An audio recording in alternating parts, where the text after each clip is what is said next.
Hello दोस्तों, मैं हूं कमर चीमा। उम्मीद है आप लोग ठीक होंगे। दोस्तों, अफ़गानिस्तान में जिस तरह के आपको पता है कि ज़लज़ला आया है और जिसे आप कह लें कि एक एक नेचुरल डिज़ास्टर है, ज़ाहिर बात है, जिसने पकड़ के अफ़गानिस्तान के जो ऑलरेडी मुश्किल हालात थे, उसमें मज़ीद जो है वो इज़ाफ़ा किया है।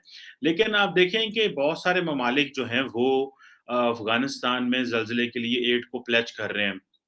लेकिन अफ़गानिस्तान में इंडिया जो है, उसने अपनी फर्स्ट कंसाइनमेंट भेजी है, जो अरिंदम बागची हैं, उन्होंने ट्वीट की कि जी अर्थक्वेक रिलीफ असिस्टेंस जो है वो अफ़गानिस्तान में लेके जा रहे हैं और हम इंडिया की जो हमारी जो इंडियन टीम है वहाँ पहुँच गई हुई है और भी हम कंसाइनमेंट्स लेके जाएँगे और इस तरह और ये वो। अब देखें कि ये जो चीज़ है कि इंडिया जो है वो अफ़गानिस्तान में माज़ी में वो कहते रहे कि जी हम इंडिया अफ़गानिस्तान में ह्यूमैनिटेरियन असिस्टेंस दे रहे हैं। अभी भी वो जो है वो अफ़गानिस्तान में वो कह रहे हैं जी हम ह्यूमैनिटेरियन असिस्टेंस दे रहे हैं। लेकिन ये ज़ाहिर बात है जो असिस्टेंस है कुछ भी वो कहते हैं ना कि according to Americans there is no free lunch. ये क्या वजह है कि इंडिया अफ़गानिस्तान में इतनी ज़्यादा जो है वो ह्यूमैनिटेरियन असिस्टेंस दे रहा है। ऐसी क्या लॉजिक है? इसको भी जानने की कोशिश करते हैं और पाकिस्तान में इस वक़्त जो स्टॉक मार्केट है वो काफ़ी हद तक क्रैश कर गई है। उसकी वजह ये है कि हुकूमत ने कहा है कि हम सुपर टैक्स लगाना चाह रहे हैं इंडस्ट्रीज़ के ऊपर। और एक और इसमें मैं आपके साथ खबर शेयर करूँगा कि जो पाकिस्तान के जो 43% जो फॉरेन फंडेड प्रोजेक्ट्स थे, उनमें मसाइल हैं। अब आप इमेजिन करें कि 35 अरब डॉलर की जो इन्वेस्टमेंट है, उसमें जो 43% और जो है उसमें मिसाइल है और अब आप ये भी देखेंगे हैरानगी होगी, जो कि तकरीबन 15 अरब डॉलर से ज़्यादा बनती है रकम। और मेरा ख़्याल है हुकूमत ने ये लफ़्ज़ इस्तेमाल किया foreign funded projects as compare to the Chinese project, क्योंकि इतनी बड़ी प्रोजेक्ट इन्वेस्टमेंट तो उन्होंने की हुई है। ख़ैर एनी हाउ इसको भी मैं डिस्कस करता हूँ, लेकिन पहले ये इंडिया फैक्टर जो है इसको थोड़ा डिस्कस करें। मेरा ख्याल है दोस्तों कि इंडिया ने एक चीज़ महसूस की है कि जब से अफ़गानिस्तान में तालिबान आए हैं, तो पहले तो जब अगस्त में ये तब्दीलियाँ आई, सारी इंटरनेशनल कम्युनिटी अफ़गानिस्तान से निकल गई, तो उस वक़्त एक चीज़ एस्टेब्लिश हुई कि अफ़गानिस्तान का फ्यूचर क्या है। तो हमें पता चला कि इंटरनेशनल कम्युनिटी अफ़गानिस्तान से एंगेज फॉर अ मोमेंट नहीं करने वाली। कल भी मैं देख रहा था यूएन जनरल असेंबली में और सिक्योरिटी काउंसिल में कुछ अफ़गानिस्तान के हवाले से बातें हो रही थी और कहा जा रहा था वहाँ ख़वातीन का मुस्तकबिल कोई नहीं है, ह्यूमन राइट्स नहीं है, ये वो आगे-पीछे। लेकिन इंटरनेशनल कम्युनिटी ने ये डिसाइड किया हुआ कि हमने तालिबान के साथ एंगेज नहीं करना, ठीक हो गया, नहीं करना। लेकिन आप ये देखिए कि इंडिया जो है वो एक रीजनल अरेंजमेंट एस्टेब्लिश कर रहा है, जिसका हमने पहले भी ज़िक्र किया और जिस हवाले से नेशनल सिक्योरिटी एडवाइज़र्स की मुलाकातें जो हुई हैं। आपने अगर ये नोट किया हो कि रिसेंटली इंडियन फॉरेन ऑफिस के कुछ लोग अफ़गानिस्तान गए और उन्होंने अफ़गानिस्तान के जो फॉरेन मिनिस्टर थे आमिर मुत्तकी साहब से मुलाकात की और उनको बताया कि उनके प्लान्स क्या हैं और वो तो लार्जली ये बताया गया जी कि हमने जो इन्वेस्टमेंट की हुई है हम उसको ज़िंदा रखना चाहते हैं। अब ज़ाहिर बात है वो क्या कहते हैं अफ़गानियों को तो चाहिए, तालिबान को तो चाहिए कोई सपोर्ट आए और अगर इंडिया की शक्ल से सपोर्ट आती है तो अच्छा है, वो तो कहते हैं हमें सपोर्ट मिले। अब इंडिया क्या करने जा रहा है? इंडिया ने कुछ फॉल्ट लाइन्स ढूँढी हैं, इंडिया उस पे काम कर रहा है एंड देन उस पे वो प्लान करेगा। पहली फॉल्ट लाइन क्या है?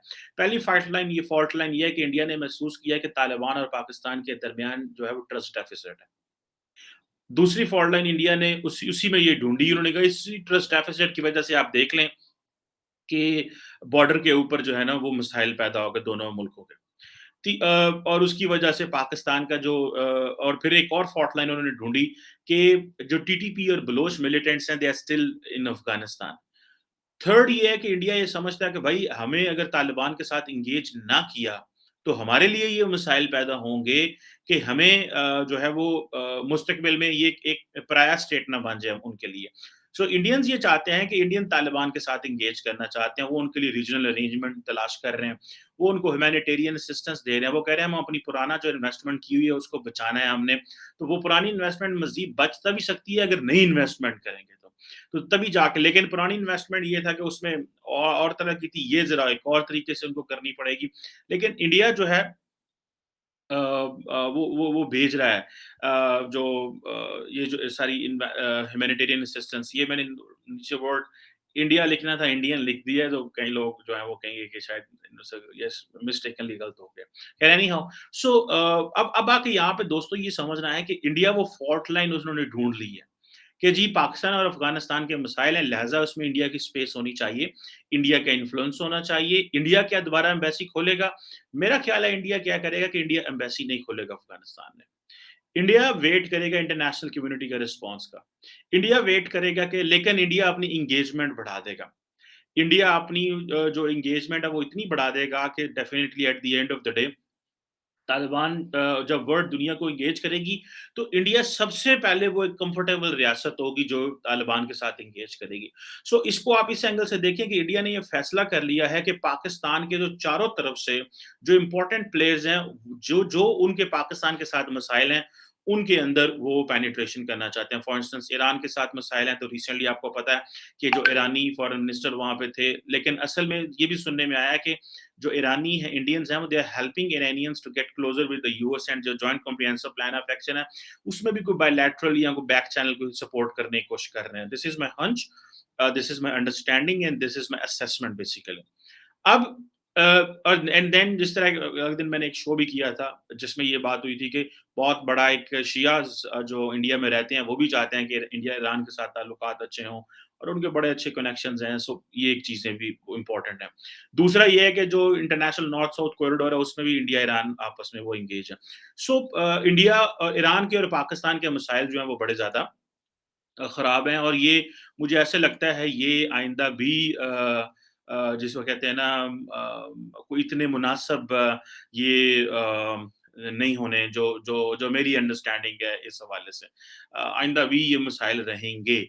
इसमें आप देखिएगा कि ये कोई इतनी अच्छी डेवलपमेंट पाकिस्तान ईरान की सो इंडिया उस उसमें भी वो पेनिट्रेट कर रहा है और वो समझ रहे हैं कि ठीक है बाहर पोर्ट पे पैसा लगाओ, इधर करो, वो करो, ये करो। तो ये this is something which they believe that is that is they should do and they must be doing जो है वो जो एक सिचुएशन है।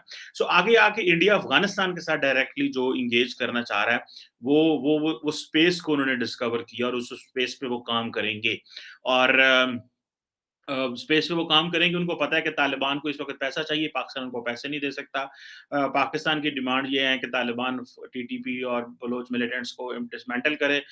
तालिबान वो नहीं करना चाह रहे। So I think India finds the perfect space at this moment in Afghanistan. सो जिसे कहते हैं ना wait and see approach, pause and think approach थी इंडिया की कि ठहरो, सोचो, देखो क्या होता है एंड देन तालिबान की इतनी महरूमियाँ, इतनी कमज़ोरियाँ, they are solely disconnected globally, they are pariah state, Muslim world उनको मुंह नहीं लगा रही, कोई भी इनको नहीं मुंह लगा रहा है। तो इंडियन समझते हैं कि हमारी जो असिस्टेंस है that will give them a lot of वो सपोर्ट मिलेगी, उनको वो रेस्क्यू मिलेगा। तो वो इस हवाले से जो है वो करेंगे। ये मैं समझता हूँ कि ये एक इम्पोर्टेंट चीज़ है जिसको हमें समझना चाहिए और and I am sure Pakistani जो सरकार है, स्टेट है, अथॉरिटीज़ हैं, वो इस सारे को प्रोसेस को समझने की कोशिश कर रही हैं। और मुझे इस चीज़ का खदशा है कि पाकिस्तान की लिवरेज कम होगी, क्योंकि पाकिस्तान की जो लिवरेज है अफ़गानिस्तान के ऊपर दैट इज़ ओनली वो एक जियो स्ट्रैटेजिक उस एंगल में है। हमने उनके लिए दरवाज़े खोल दिए। मैं देख रहा था कि जब से पिछले साल से तकरीबन 2.5 लाख रिफ्यूजी पाकिस्तान आ चुके हैं।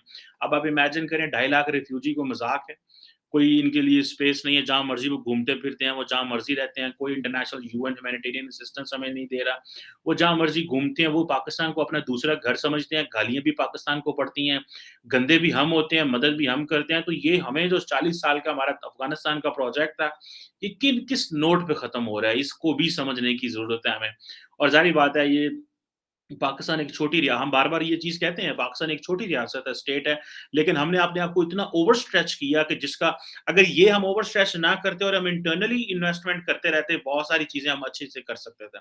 हम पाकिस्तान को ग्रो करा सकते, बहुत कुछ कर सकते थे। आज हमारी जो है वो बहुत ज़्यादा सही होती, लेकिन अनफॉर्च्यूनेटली वो नहीं हुई। सो इंडिया के जो ये ह्यूमैनिटेरियन असिस्टेंस है, इसके पीछे बेसिकली वो जो गैप है तालिबान और पाकिस्तान के दरमियान, that is where they are finding and similarly at least Indians ये चाहते हैं कि at the minimum if Taliban do not become their friends they do नहीं बनते ना बने लेकिन they must not be hostile towards India अगर वो दोस्त नहीं बनते तो ना लेकिन हॉस्टाइल तो कम से कम ना हो। सो ये बड़ी अहम चीज़ है। ऊपर से जो एक और जस्ट डिस्कस मैं आपसे पॉइंट करना चाह रहा था कि अभी जस्ट रिसेंटली आप इमेजिन करें कि हालात इस तरह के हो गए हैं कि जो हुकूमत ने 10% जो है वो कहा जी हम सेल टैक्स लगाएँगे, 10% सुपर टैक्स लगाएँगे लार्ज स्केल इंडस्ट्रीज़ के ऊपर। और हमारे पास क्योंकि रेवेन्यू है नहीं है, हमारे पास पैसा नहीं है। और जैसे ही उन्होंने ये बात की है तो पाकिस्तान स्टॉक एक्सचेंज जो है वो नोज़ डाइव कर गई है 2000 पॉइंट। अभी ट्रेड उन्होंने करना था और ये वीकेंड है और आज के दिन इस तरह नोज़ डाइव करना भी हमारे, क्योंकि जो बिज़नेसमैन को प्रॉब्लम ये है कि ये डिपेंडेंट है स्टेट के ऊपर। ये चाहते हैं कि हम स्टेट से फ़ायदे लेते जाएँ और स्टेट को दें कुछ ना। यही वजह है कि हम सारा टाइम जो है वो हाथ फैलाते रहते हैं। वो शहबाज़ शरीफ साहब हमारे वज़ीर-ए-आज़म दुनिया में जहाँ जाते हैं वो कहते हैं सानू पैसे दे दो, सानू पैसे दे दो। और मैं कोई माँगने नहीं आया, मैं कोई ये नहीं करने आया, मैं कोई वो नहीं करने आया। पॉइंट ये है कि जिसे आप कह लें कि एक एक एक बड़ी डिफ़िकल्ट सी सिचुएशन है इसमें कि पाकिस्तान जो है वो किस तरह की आउटलुक पाकिस्तान की रहेगी, अगर इसी तरह ये जो बिज़नेस कम्युनिटी है वो सपोर्ट नहीं करेगी। बिज़नेस कम्युनिटी के पास जाएँ, तो उनके अपने बहुत सारे मसाइल हैं। लेकिन ये जो बड़े सेक्टर जिनके ऊपर हुकूमत 10% सुपर टैक्स लगाना चाह रही है, उसमें स्टील है, शुगर है, ऑयल है, गैस है, फर्टिलाइज़र्स है, एलएनजी है, एलएनजी टर्मिनल्स हैं, टेक्सटाइल है, बैंकिंग सेक्टर है, ऑटोमोबाइल, सिगरेट्स हैं, बेवरेजेज़ एंड केमिकल्स हैं, जो कि बहुत ज़्यादा बिकती हैं, इसमें कोई शक नहीं है। आप ऑटोमोबाइल को देख लें, बैंकिंग सेक्टर देख लें, टेक्सटाइल देख लें, तो ये बड़े सेक्टर हैं। लेकिन क्योंकि इन्वेस्टर जो है वो चलते ही और चीज़ों पे है, तो वो एक और मसला बन गया है। लेकिन एक जो सबसे इम्पोर्टेंट चीज़ मैं आपके साथ इसी व्लॉग में शेयर करना चाह रहा हूँ, वो ये है कि जो मिनिस्ट्री ऑफ इकोनॉमिक अफेयर्स है पाकिस्तान की, उन्होंने एक बड़ा रिवीलिंग किस्म की स्टोरी हमारे सामने लेके आए हैं कि जो 43% ऑफ $35 बिलियन जो फॉरेन फंडेड प्रोजेक्ट्स हैं, उनमें से 43% जो हैं वो तो सारे के सारे जो हैं वो डिलीवर ही नहीं कर रहे। उनके आउटकम ही कोई नहीं है। अब ये नेशनल कोऑर्डिनेशन कमेटी ऑन जो फॉरेन फंडेड प्रोजेक्ट्स है, ये बेसिकली इसने ये इसको अनर्थ किया है कि जो $35 अरब के जो प्रोजेक्ट्स है, आउट ऑफ $35 बिलियन, $15 बिलियन जो हैं, जो कि 43% बनता है, वो प्रॉब्लमैटिक है। ठीक है जी।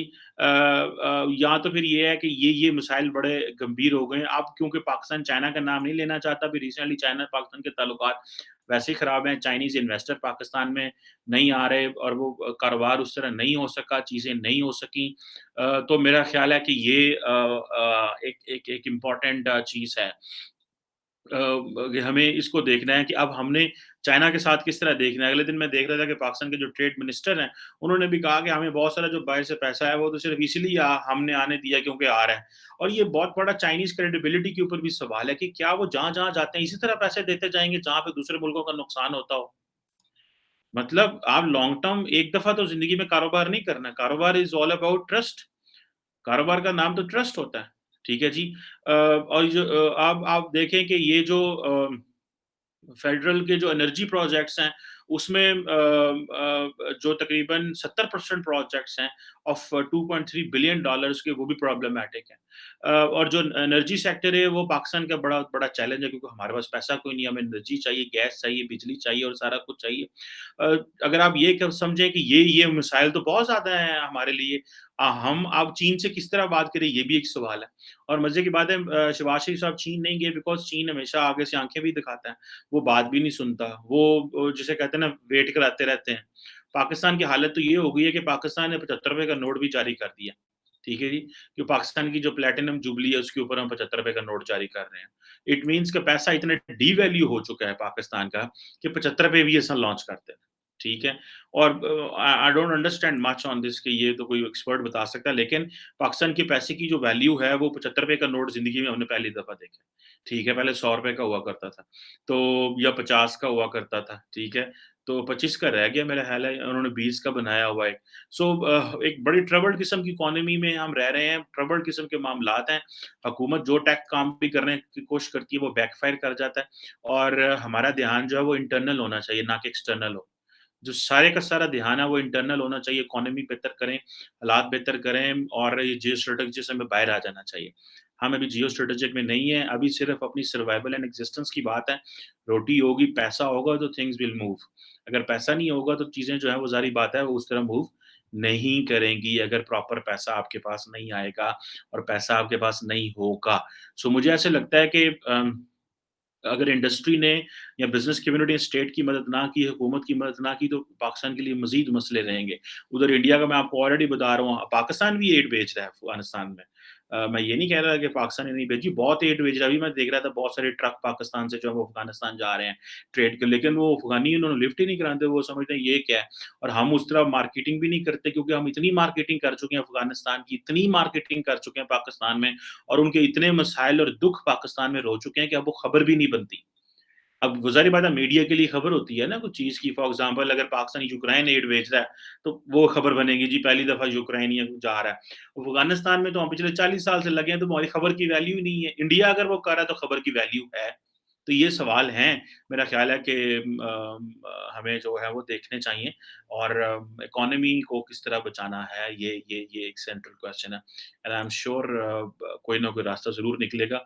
वो किस तरह का रास्ता है, अगले कुछ सालों में क्या आउटलुक होगी, अभी तो डेली बेसिस पे फायर फाइटिंग हो रही है। इवेंट ड्रिवन पॉलिसीज़ हैं हमारी, उनसे बाहर निकलना है, वो किस तरह निकलना है, I think it will take some time. Thank you very much.